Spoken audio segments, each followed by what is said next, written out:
నమస్తే, welcome to GX9 news. Polavaram project నిర్మాణ పనులను సీఎం చంద్రబాబు నాయుడు బుధవారం పరిశీలించారు.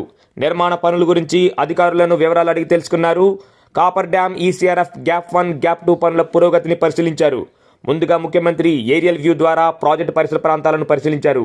గత వైసీపీ ప్రభుత్వం తప్పుడు విధానాల వలన పోలవరం ప్రాజెక్టు పనులు జాప్యం జరిగిందని, 2017 మార్చి కల్లా పోలవరం ప్రాజెక్టు పూర్తి చేసి జాతికి అంకితం చేసే విధంగా కృషి చేస్తారని ఆయన అన్నారు.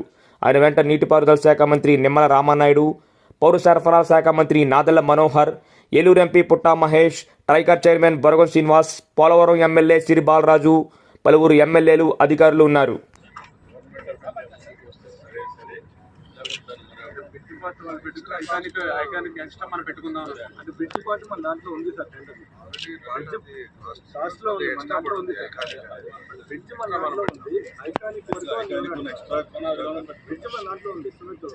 సరిపోతుంది.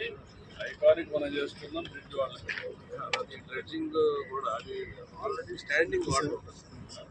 అది స్టాండింగ్ వాటర్ ఉంటుంది కాబట్టి మామూలుగా కొత్త కావదు అవ్వలేదు. Water while it is there, we have to remove the material. Whatever technically what ఏం చేయాలో అది ప్రపోజల్ క్యాబినెట్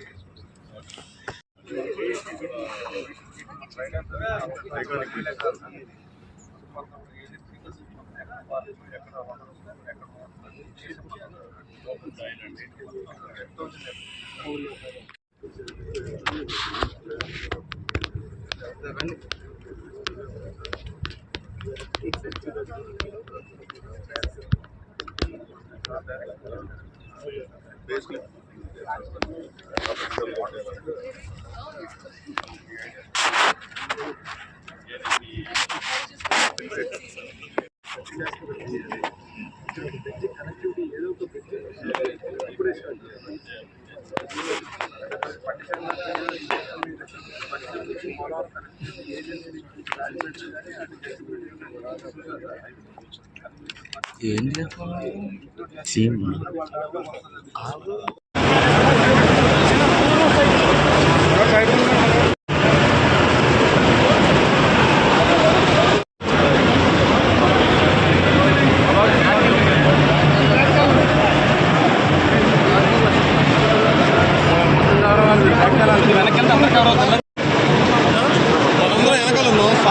వెనకాల సార్ వాక్